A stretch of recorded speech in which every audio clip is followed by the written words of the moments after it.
Cincinnati's ready for the Big 12. It was time for them.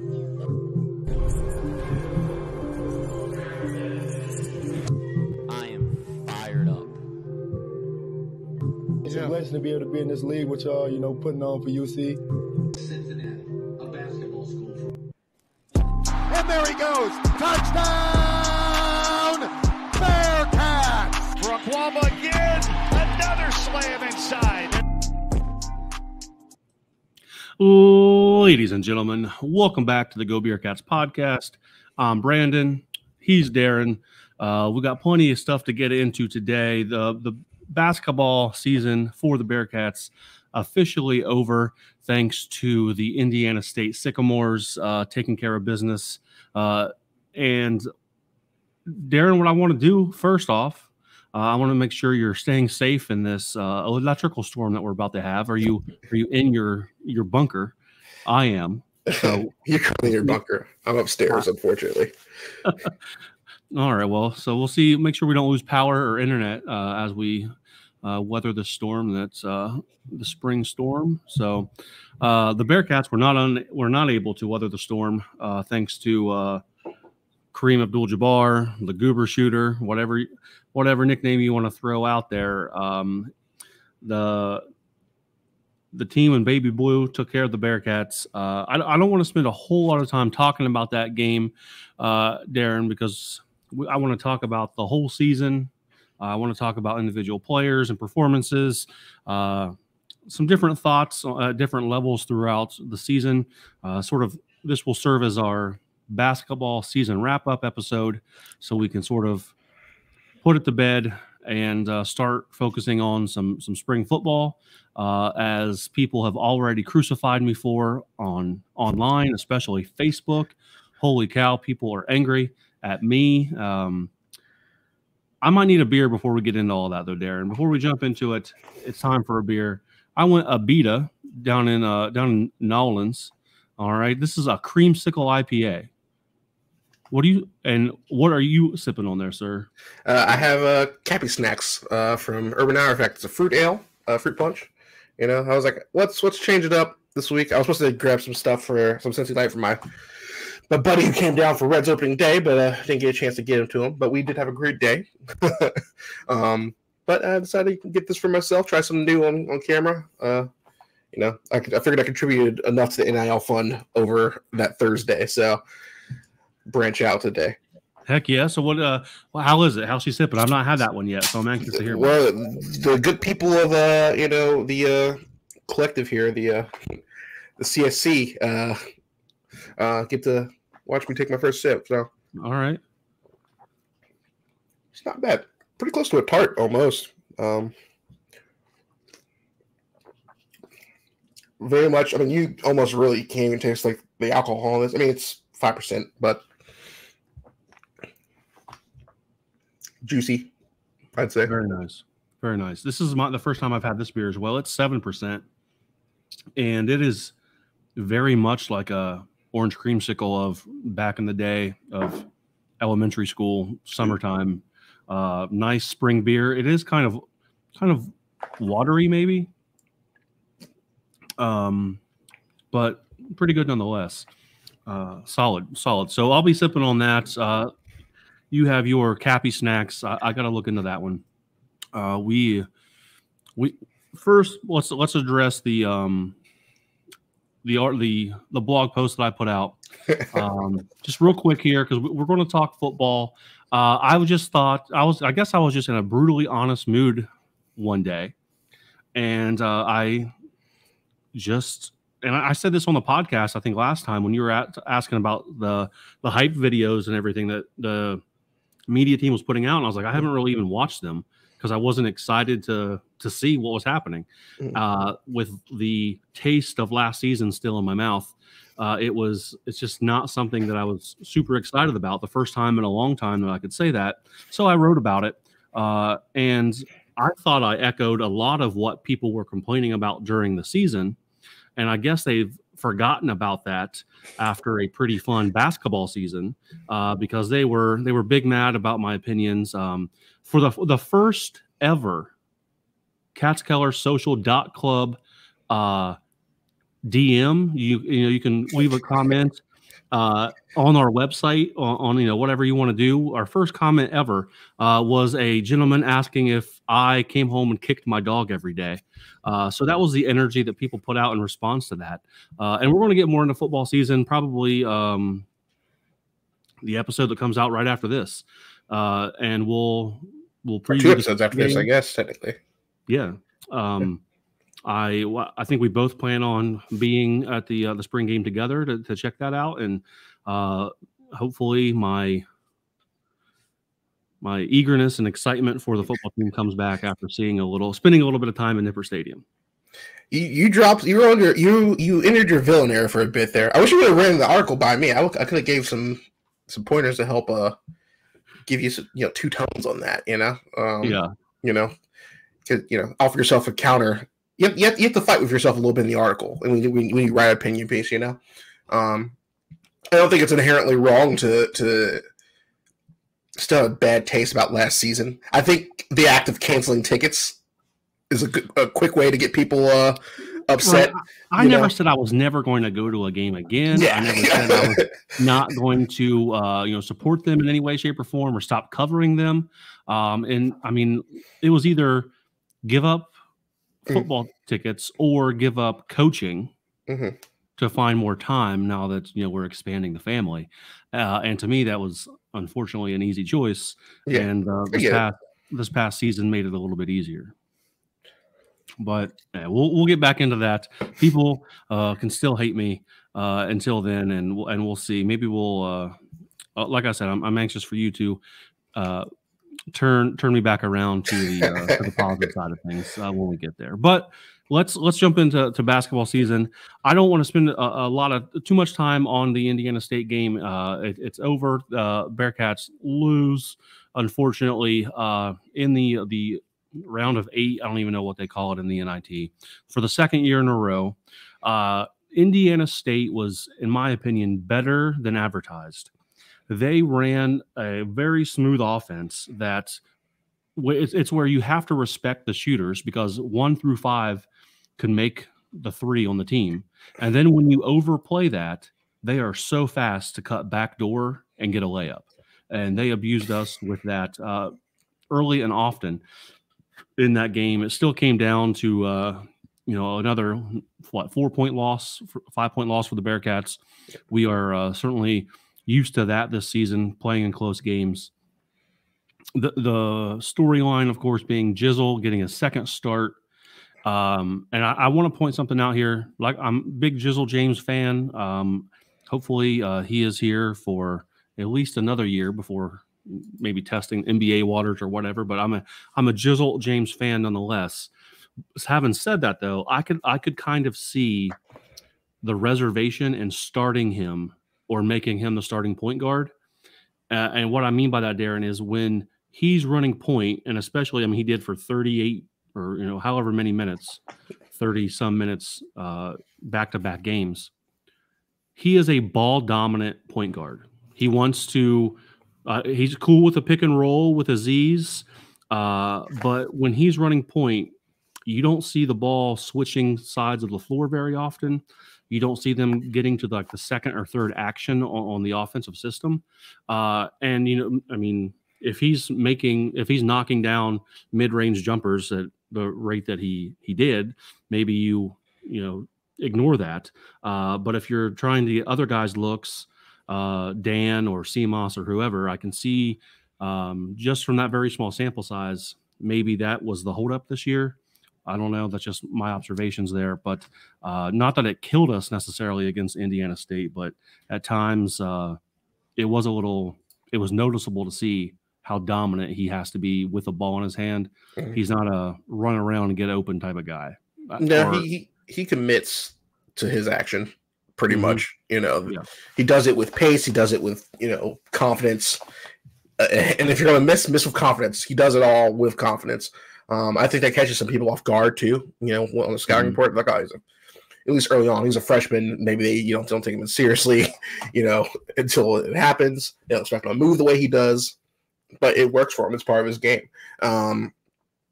You obviously hope that he doesn't hit like a sophomore slump or overtune what he does to the point where it doesn't work anymore. But obviously that's next year's problem. I mean, he earned the right, at least during that tournament run, to do so. And he didn't disappoint necessarily. What was it? 21 points. Yeah, I mean, contribution. Just nitpicking a little bit. Just if we're looking to see what Wes Miller's thought process was, that could be it. But no, I mean, he does is he does it at a very, very high rate, very well. I would like to see the 3-point shot get better next year. Yeah. And then his ability to run the offense or move within it. And then of course, being a freshman, a little better on the defensive end, but I think we saw him get a lot better defensively throughout the year. So I think that would probably be a natural step for him to go into next year as well. I don't, no complaints. So don't get that twisted. Or I'm not complaining about Jizzle. Like he is the real deal. Just an observation for me there. One of the sort of running jokes, Darin, that I pointed out was, who through the NIT, who's auditioning for us for next year.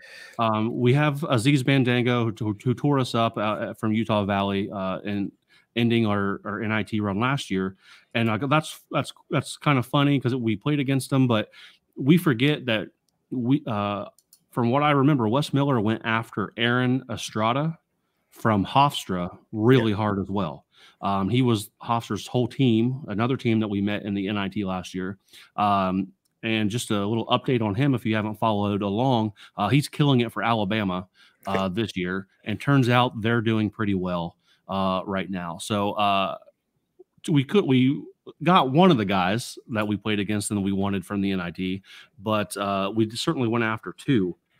I don't know if we played anyone that really makes a standout, like that stood out to me. Like Indiana State was a really good team. They had their players, played well together, believed and worked in that offense. I don't know if you could pull one of those out and they have the same sort of effect or dominance that they would have like for another team. I don't. Did you notice anyone from the NIT that you'd be like, I'd like to see them in the red and black next year? I mean, it's funny because people were probably like, "Oh yeah, they loved Robbie," He's only a sophomore. I expect someone to snatch him up next year. I don't know if it'd be us at that point. That team is had full contributors, but it's also about when people got hot because people really kind of figured him out towards the back end of the year where he had some phenomenal games basically and went off. But I think people are a little hung up. I think it's a bit of an ego thing for our fans, honestly. Here we are, Cincinnati, historic basketball program, now P5 school, not a mid-major. Expected. I think people were humbled a little bit last year, but before humble or expected to run the NIT. And then we got humbled by Aziz's old team, So, people are like, oh, we got him. He worked out, maybe they'll do it again in scout talent. Mm-hmm. I think people are really in love with that idea after last year. I don't know if that's necessarily the strategy again. I mean, Wes is going to for sure find some hidden gems if that's what it calls for, but he's also going to go after who he wants to go after. So who's to say what his strategy actually is? It was, I think, something weird and new for us, and it happened once. And I think people are kind of in love with it because it seems so out there. For sure, yeah. I don't know. You can't really expect that to happen each time. It's funny that it did happen, but we got lucky with one of them, and we'll certainly rolled with him this year as a starter for most of the year. So it worked out for us. Who knows if it's going to work out for us? Read the Indiana State game because we didn't obviously want to talk about too much. We can't really lost. But what we needed to do, what I said couldn't happen happened. We had to stop them from getting to 80, in some form or fashion, because generally when they hit 80, they win their games. That's usually what happens. and Robbie kind of hit the dagger that put them up. Honestly, that 8 when it was 77 all, I think that is, in their house, momentum. What was it, like 40 seconds left? Like, couldn't let that happen right then and there. You can let it happen if you're leading and in control at that point, but yeah, like that was right with a minute to go. Like, so that's something you had to nip in the bud, and we just didn't, and we ultimately ended up paying for it. 85-81, a close one. And I'm with everybody else. Indiana State probably deserved to be in the dance. If they would have gotten in, they would have like not shocked, but they would have caught somebody. They would have caught them. I think they would have been a Sweet 16 team. They would have probably been the Cinderella this year just because of what they can do on offense. I don't think a lot of teams would have been ready for that. And I guess we settle for the NC State Cinderella story, which I guess I'll take. The first time they've been to the Final Four since '83, and the Hall of Famer Jim Valvano leading the way there. But I think they would have definitely been a Sweet 16 team, that being Indiana State, if they'd have got in, because they can move that ball on offense, and it is smooth and pretty. Yeah, and you like you said, we try to shut down. I think we did successfully shut down the 3, honestly.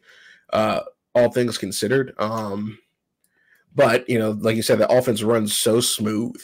And we pretty much held them to, I want to say it was we held them to 13 on their 3-point shots there. They did the same for us, but they dished it back inside when they needed to, because we were busy trying to guard the perimeter. And on that last shot, you had 4 guys sucked in playing interior defense, and Robbie open with no one guarding him, with one guy in the lane there to pick out 2 people. So it's just kind of a representation of the whole night, really, on how they got their offense going. So that and every time he set a screen on offense, it was a moving illegal screen, and they didn't call it one time. Nope. I think Wes, heading into the after game press conference, said, I'm not going to comment on officiating because they've already told me it's a $25,000 fine or something like that. Because if I'm him, I'm complaining about those moving screens literally every single time. Then you got the Aziz shove in the back that didn't get called. That was pretty crazy. Yeah. So it's overall disappointing, but the officiating certainly didn't help us out. Although you gotta find a way to overcome that. But that foul. I wouldn't have called it a soft foul. He didn't hit him as hard as the momentum looked. Obviously, a lot of that momentum was him swinging inside, but he definitely still pushed him in the back. It just wasn't an extremely hard foul. It was just a violent play overall, but it should have been called regardless. That's something that gets called against us, almost every single time. Gotta love Cincinnati coaches as a whole, just from this city. They'll call out the refs. Wes, Pat Noonan for FCC, he does that. He'll call out the refs. They don't care at all. You get it from Zach Taylor a little bit. Scott likes to run his mouth, so I'm sure we'll catch him at some point this year if something comes down to it. But hey, I like the fire from this city. But yeah, that's all I have to say about that, really. We can bury the rest of that game if you want to. Sure. Yeah, definitely. I want to move on. Well, I'm very anxious and excited to hear what you what you come up with for this. I want to move into peaks and valleys. Okay. So let's start off on the valley side of things, the low side of things. Can you give me 3 of the lowest points in the season for you this year? It could be a single moment, could be a game, could be anything in between there, something that had you low for whatever reason this year in basketball. Let's see, we'll go with the Catholic stretch of the schedule there. Dayton and Xavier back to back, losing it to, I won't say it's number 1, but that is a valley. Losing to regional rivals and your number 1 rival, not a good look, especially in your own city too, for one of them when someone's a guest. Even and they travel, Dayton travels, but you don't have to let them. But you also get priced out of your tickets. There's some stuff to be said there, but let's not get too far into that. I'd say that stretch of coming off of the last UCF game, we knew what needed to happen, and it was instantly destroyed. Like that. Yeah, I mean, we had other chances, with Kansas State, between Kansas State, Oklahoma, and West Virginia to kind of rescue the season and get us in like one of the last in. Mm-hmm. But really, that stretch between Oklahoma State, TCU, and Houston, just you're pretty. I imagine most people were pretty ready to check out at that point. Which probably was where half the NIT slander came from. Yeah. I think people were already feeling pretty apathetic at that point. And then, which I will say that San Francisco game in the middle, like towards when we let them come back, that was a valley because it was just the representation of why we were in the situation we were in, being an NIT team and missing out on the actual tournament,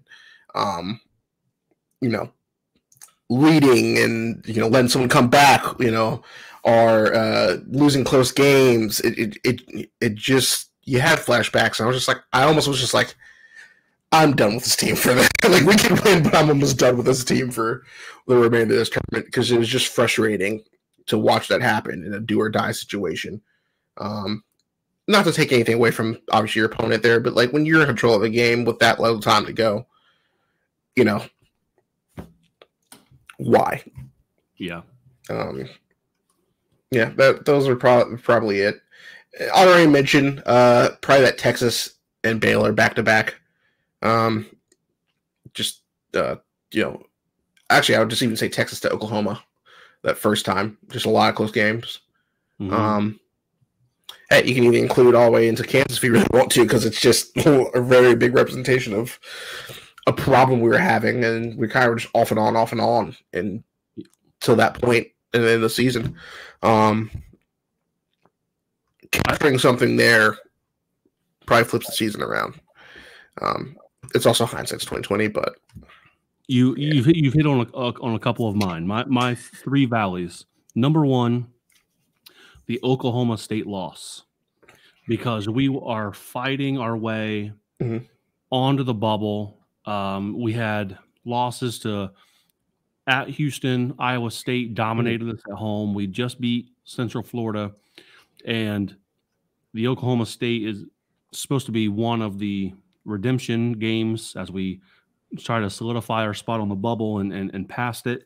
And we dropped that at home in a very ugly game. People are not hopeful after that. Certainly had me in a low spot. My second one is the Oklahoma loss at home. First Big 12 game in Fifth Third Arena. It was a hard-fought 4-point loss. We were coming off, or we would have many more of those throughout the season. But the energy in the building for that game, how hyped the whole arena was, and we played, a good game, and then to come out 4 points short on that one, it was definitely deflating as we went to Kansas the next game. My third one, and it's because if you can, I can't count to 5, Darin, but I think it's 5 years in a row we've lost to Xavier. Mm-hmm. Two from Brandon, and now 3 from Wes. So we got a 5-year losing streak to Xavier. I don't like it, never will like it. So I'm putting that as my third valley for this season. Dang, now I'm sad. Let's flip this quick here. You want to go first again? Give me your 3 peaks of the season this year. When we were on top of the college basketball world, or close as we got. What were your best moments this year? That first stretch of the season where we were like, oh yeah, man, fix the assassin. We thought he was about to have a breakout year. He gets injured, disappears, and then just plays sparingly, loses confidence. You know, it kind of goes into I guess a valley at that point. But when he was on top of the world, it was great. BYU, our first Big 12 game, we thought we were going to get slaughtered because we were like, we're going into hostile sports environment. BYU is way better than people give them credit for. We also just kind of realized, I think, overall, that eventually the Big 12 wasn't exactly as tough as it's supposed to be, just comparing to the rest of the divisions. Sweeping UCF was nice. And then I'd say making that run in the tournament, maybe one more. We've had a lot of chances this year to kind of reclaim the season, but we just kind of lost them all. But that tournament run was nice, especially after playing a team twice in a row that you knew was going to come for blood. So yeah, those are my three. We're very similar here, Darin, on this one. I'm gonna go 3-1, and number 1 will surprise some people, I think. Number 3, I will go Kansas. The Kansas win in the Big 12 tournament. Anytime you can beat Kansas, I'm a fan. Or you should be excited. I don't care who you are or what team you're cheering for. To set up the Baylor game. When you beat Kansas by 20, that turns some heads here. Oh wait, are we going to win this tournament? Are we finally everything clicking for us? We came back 16 points down against West Virginia in the second half, and then we just beat Kansas by 20. Maybe we can find an extra set of legs in this third game in 3 days after Baylor had been off the whole week. Didn't turn out that way, but beating Kansas by 20, I'll take that every day of the week and twice on Sunday. Again, number 2 for me, the BYU win out in Provo at the time, and maybe still is. We can debate this here in a second. At the time, is Wes Miller's best win, beating the number 12 team in the country on their home floor, and beating them pretty handedly, beat them by 11, 71-60. That had me at least ready for what lays ahead in the Big 12. Certainly had people excited online. And then my number 1 peak this year is the Houston game at home. Okay. We played out of our minds.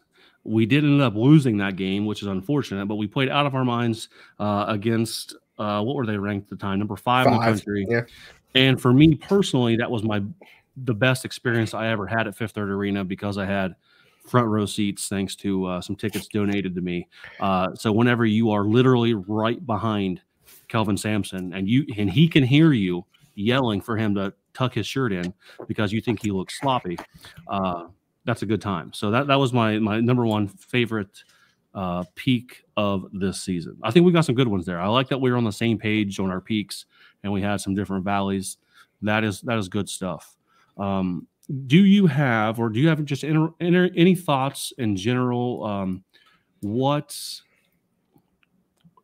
about the Big 12? This is our first year in the Big 12.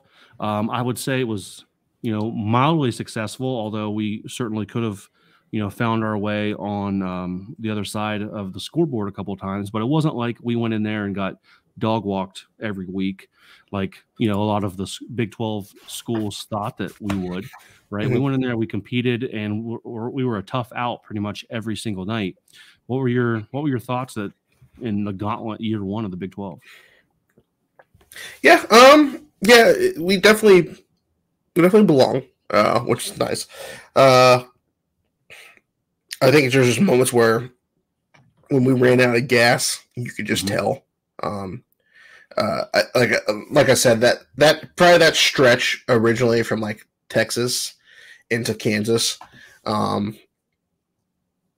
you just kind of realize that there's just something extra missing.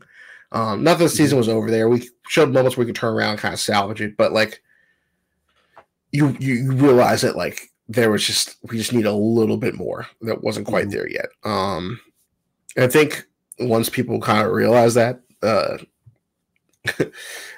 lot of the harsh criticisms really went out the window because that was our measuring stick. That's we were wondering where we were going to stack up, and I think after just a lot of those close losses, we were like, "There's got to be something extra we're missing at this point." And like I said, I know I got frustrated during the San Francisco game because I was just like, "Well, here we go again." You can't seem to put a team away. Like that's one thing. You can't put a team away. You know you're losing a lot of close games. You're struggling in originally you were struggling in like really important non-conference games. You know, I think Wes said sometimes they want it too much, alluding to Xavier. You know, you could just wonder when that other shoe is not going to drop, actually get put on and taken out of the box in this case. When are we going to take that next step? Because I think, you know, as bad as the season went last year, people had high expectations for it. Then maybe it should have been just a little something. Just we gotta keep going. There's just a little something there. But overall, we belong where we're at. We deserve to be where we're at. Got me looking forward to next season for that. Honorable mention too, I guess, for a peak, even though this is like out of season, the basketball tournament. I think that it really just kind of almost really rolls back to the going to the CFP all those times. I think that really spurred an interest. I've said before on here, that spurred an interest to see what else is out there.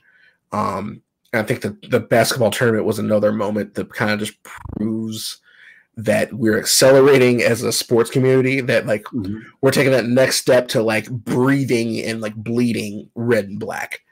Where it's just like we're getting t-shirt fans now, you know, people lie about going to school here. You know, oh yeah, I was around for that. You know, that was an affirming moment that like we're not there, but we're getting there.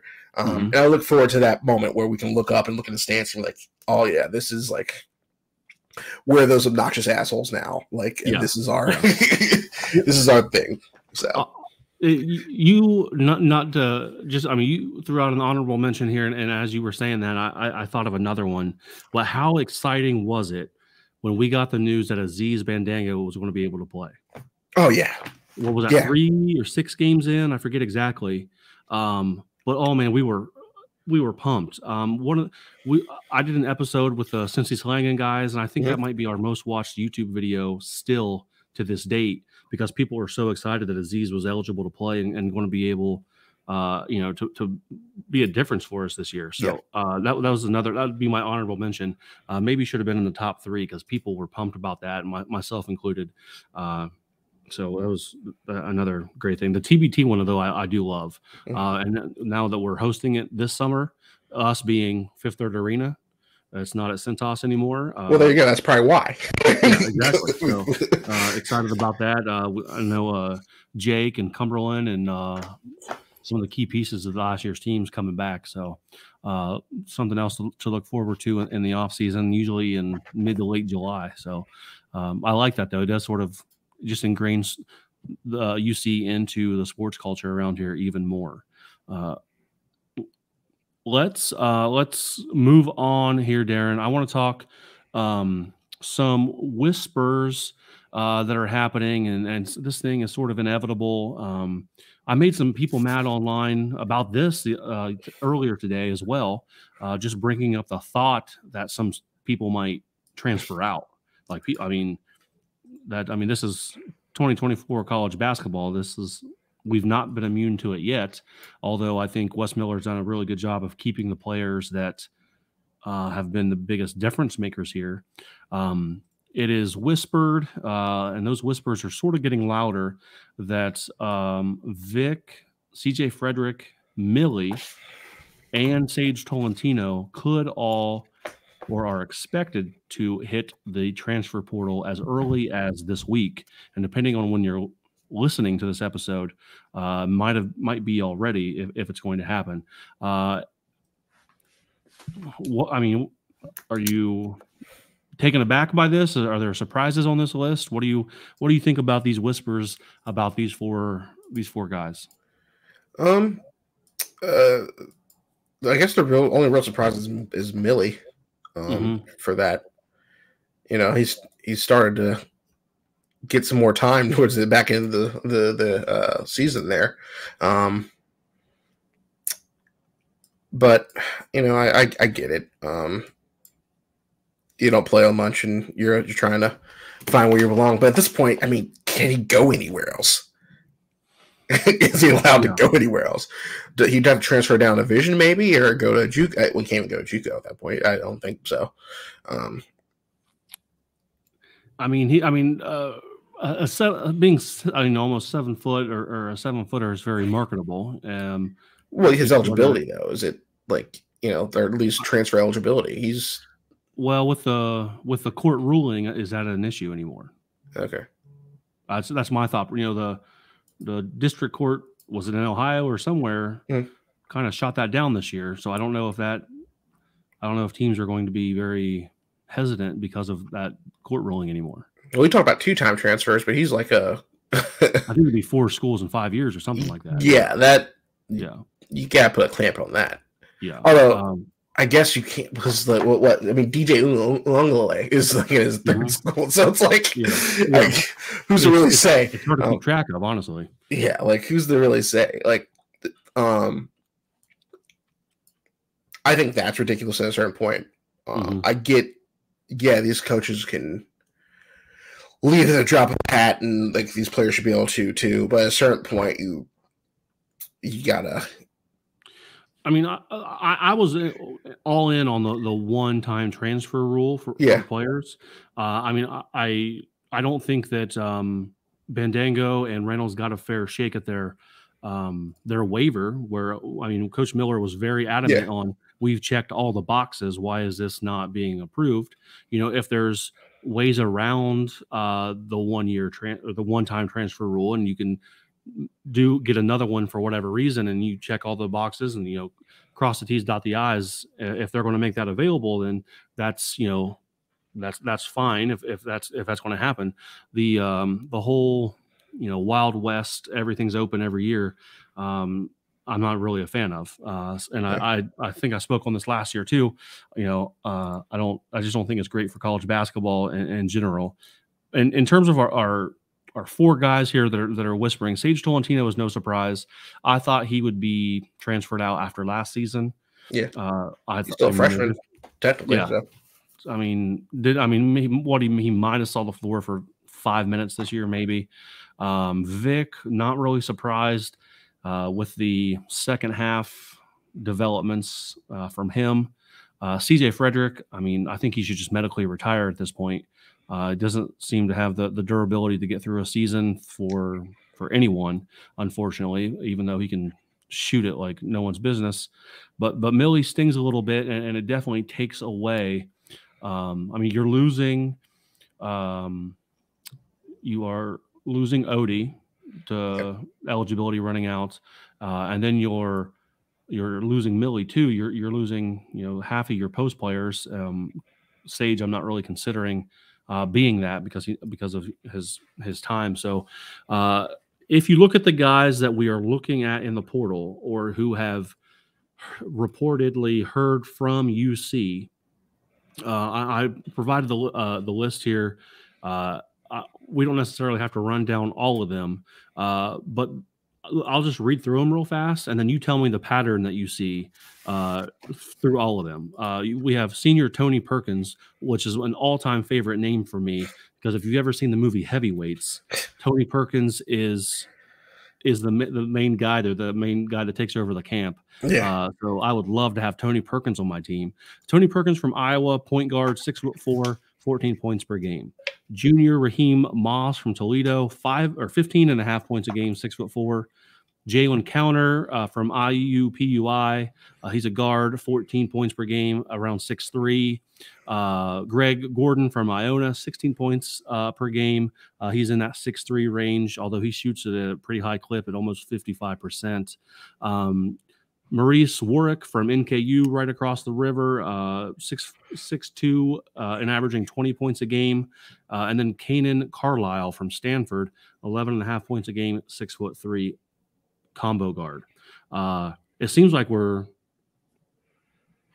we're targeting guard, the point guard, combo guard in the portal because we have no depth of that, especially after Day broke his foot in the San Francisco game.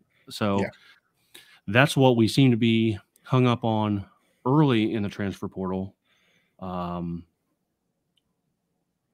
Any of those, I'm not very familiar with a ton of those guys. I'm not going to lie. Marquise Warwick, I've heard about just because he's local, and I've heard that from just random tweets or coverage on Twitter. But it seems like we want a guy that can score, handle the ball. Most of these guys, Carlisle from Stanford's the only freshman, and it looks like we want again someone that can add to the depth at the point guard position for us next year. Yeah, that sounds about right. I think it also kind of speaks to who he thinks going to get minutes, and we're going to need to shore that up. Like I said, Day breaking his foot really, I mean, we're lucky that we have a capable freshman in Jizzle on that. But it makes you. You also don't want to have to rely, or didn't have to want to rely on a freshman to put that much wear and tear on his body at the end of the season. He's definitely going to be seeing the trainer himself probably a few times leading out of the off season and offboarding here. I'll be interested to see. I mean, we probably won't see silly season really completely pack up until the end of March Madness. At this point, we're in April, so. March Madness Part 2, April Boogaloo. We'll see if these trends actually hold true. There is one key departure already, Darin. Coach Josh Leffler is moving on after 1 year on the sideline under Wes Miller. He was the John Hopkins coach for like 8 years. Left that position to work under Wes Miller, and now he took the job at Loyola, Maryland. From what I understand, he was the game prep, the X's and O's guy, the strategy type of guy. I don't know if this is going to be that big of a loss. If you think that, or if you watch games and you saw us look unprepared or just get dominated out of the gate a lot, and then in the second half turn it on, which I think I saw that. I'm not saying that he's a terrible coach or guy or anything, but I don't know if he's going to be that hard to replace on the coaching wing of Wes Miller's staff. It could have been. It also could have just been more of a commitment thing. How invested was he in this team? You'd hate to say that about a guy, but he was going to get another call at some point. Oh, yeah, for sure. So how often is he checking his phone instead of running paper and scanning copies? I won't say scanning copies. That's a little bit disingenuous, but, helping with game prep and stuff. Or, whatever. Yeah. I don't see that as a huge loss. I don't know. Some people were disappointed, but I think we can. There's certainly some talent out there that we can get on that side of the coaching staff for us, as compared to like the recruiting staff, which obviously are doing great with the Tylers coming in, Rayvon coming off of his red shirt. We have that'll give us 5 top 100 guys on the roster. Yeah. I don't know when the last time that's happened or if ever. But that will be a lot of things to be excited about for next year. But we don't want to speculate on that. I want to go into this last thing really here, Darin, as we wrap up the wrap-up episode. This is to sort of be like a quick hitter type of thing. I want to give you a player's name, really just 9 players that saw significant time this season. I want you to tell me if they met, exceeded, or missed your expectations, and maybe give me just like a brief one-liner explanation as to why you think that. I'll follow up after you with mine, or if you want to throw a name at me that after we get through it, we can just pick and choose and go back and forth here as we go. down the list here. So let's see if we can get this under. See if we can get this little flow in here. I'm gonna give you first up. Met, exceeded, or missed expectations. John Newman III. I think he met expectations. It was so much so that when he had a bad game, that was more of an issue than he was a steady senior presence. You need a guy to like lock that in. He did what we needed him to do. I think he carried this team the way he could, and it's appreciated. I'm going to go with exceeded. And okay. I think after, he missed most of the season, if not all the season last year with a leg injury, I believe. And I didn't think that this team really relied on him the way that they really did. And they really needed him, especially on the defensive side of things. I think when he got hip checked and he hurt his hip late in the season, you saw a different player. You didn't see as an aggressive offensive player, sort of settled for the jump shot instead of attacking the hoop. But overall, I would say he exceeded my expectations. He won honorable mention or something like that as a defensive player in the Big 12. And I think we have a lot of work to do to replace that energy on the defensive side of the ball for next year. So, will be interesting to see who takes on that role, but I wish Newman nothing but the best.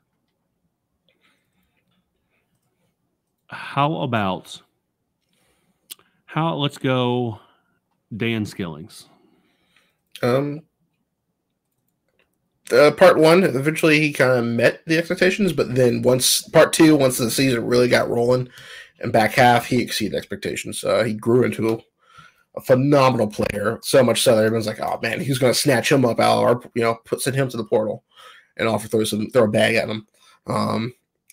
So much so that people believed he's going to actually declare for the NBA from a prank today from everyone's favorite account. So, exceed expectations overall. I will go exceeded as well. I thought fans put a lot of pressure on him this year, not like actual pressure, but they had very high expectations for what he would be able to do this year. And I think, especially like his ability to rebound is crazy. His corner three is a dagger almost every time. I'm excited to see what sort of steps he'll take next season. But yeah, he definitely exceeded mine for sure. How about Day Thomas? That's a hard one there because just a sophomore really at that point. He stepped up, in big games at the back end of the year. He really did. We missed him a little bit, but Jizzle kind of snatched that and ran with it a little, I guess, to a degree. The turnovers were, that's really an issue with both of them, but the turnovers were crazy. At least, majorly in major moments. But he tightened up. I think most people, what you're going to see is most of the guys in this list, really kind of turned on to the back end of the season and turned into different players. But you wonder if that's just being hot or if that's, taking the next step. So which one you go with? He also had a lot of hype coming out of the offseason. Day looks great,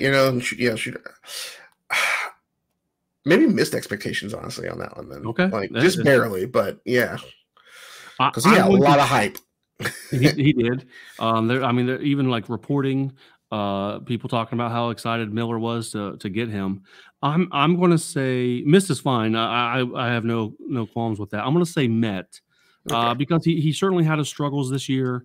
Definitely has parts he can work on his game, but as far as what he was coming from to what he was thrown into, you have to take that into consideration. So I'm going to say met just because it was a giant leap up from JUCO ball. So we'll see if he can't get better as time goes. That West Virginia game though, he's definitely shown what he was capable of there. Talk to me about Vic Lawkin.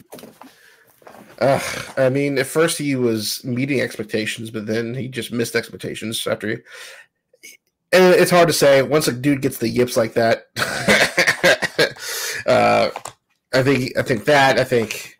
I mean, there's rumors he doesn't practice hard, so who really knows? I mean, he's out there filming Assassin's Creed videos, which is fine when you're winning, but you wonder if he was locked in. You know, because it was weird. It's once the other guys got cleared, it seemed like he did not have to, like, he kind of just let his gut out a little bit. It's like the guy sucks in for the photo. You know, he carried the team because he had to the front half of the season, and then got injured, came back, you know, worked him back in a few times, you know, wasn't quite hot like he needed to be, then reduced minutes, comes back in, does something really bad, reduced minutes, don't see him, play him out of necessity, okay, did a little all right, you know, no minutes. I mean, I think he definitely missed. I mean, to have that type of fall off from dominating and looking the way he within did a season, within the same season, like not even taking last season in consideration, it'll be one of the great mysteries of Bearcats basketball for some time, without a doubt. Let's stay in the post. Talk to me. Met, exceeded, or missed for Jamil Reynolds? Missed a little bit. So yeah, it won't be his fourth. Well, wherever he transfers will be his fourth school, but we were his third school. Another one of those guys trying out for you know, taking talent with you when you played against them in the American. That was us trying to take some talent and, you know, someone who like tore us up, and so we were really excited about him when he was at Temple. And what was it? He had 222 at Temple, I think, for points. I mean, you see, he had 153, so it's not terrible fall off, but I don't think he had a production that he wanted. Like, I see why he would try to transfer if that's the rumors, but again, the hype, the excitement around him, he couldn't live up to that. I agree. You do question if that's if the hype was worth. You question if he should have had that hype to begin with, though. Too, like, do we do him a disservice? Sorry, good. No, I'm on board with you there. Missed. At times he's shown flashes in the paint where he could be back to the basket, post up big, and look good doing it. He's certainly, you know, strong in the paint and everything, but overall performances, I thought he was going to bring a little bit more to the table. Rebounding, especially. I echo everything that you say there. Unfortunately missed, even though I think he has a lot of potential to be much better than what he showed here. How about Josh Reed? Interesting name. I'd say met. And the reason why, front half he, you know, met expectations. Second half he exceeded. I wouldn't say second half, like back corner of the season. When we really, you know, when he became battle tested and we really needed him, he started to like contribute meaningful minutes. But there was only so much of that. Really, the back end of the season, like I said, where we needed bodies and we, you know, guys were beat up, and, you know, he met that challenge. But, you know, a young player like him, you expected him to get in where he could and, you know, see a few minutes. And yeah, you know, I will say met as well. Yeah. Expectations I don't think were that high after what we saw last year, but definitely some flashes of some good things. Hopefully he can become the next John Newman III. We'll see if that's true or not. Aziz Bandango, what do you think? Met expectations. That's not a bad thing. Maybe too much hype on him. Like, everybody was excited because he like destroyed us. Like, you know. Yeah, I mean, he's not a back to the basket type of guy. He's, you know, the lob. If we could sometimes we figured out the lob. It certainly worked well against us in the NIT, but defensively, exceeded expectations probably. Add that in with the offense though, and I would say met as well. How about Jizzle James, the freshman phenom? I'll put him on the border. I'll be nice. I'll give him exceeded, but just barely. Just barely, because you know how Cincinnati people get about people who get talked up and hyped up. You know, he was hyped up, you know, as a get. You know, people were like, "Oh, he's gonna, you know, he might even see minutes as a freshman." You know, you know, like, I wish he'd give Jizzle a chance, and he ran with it. To be fair, like, but how much can you realistically actually expect out of any freshman? I mean, he was close to I won't say generational talent, but he was close to one of those guys who, you know, can play one season and go. Not quite there, but he's on that borderline exceed. Met, but I'll push him into exceed. We really leaned in on him, and he answered the challenge. Not only did he answer the challenge when he got his opportunity to start, he ran with it and was, you know, we ran the offense through third game. So it's like, there you go.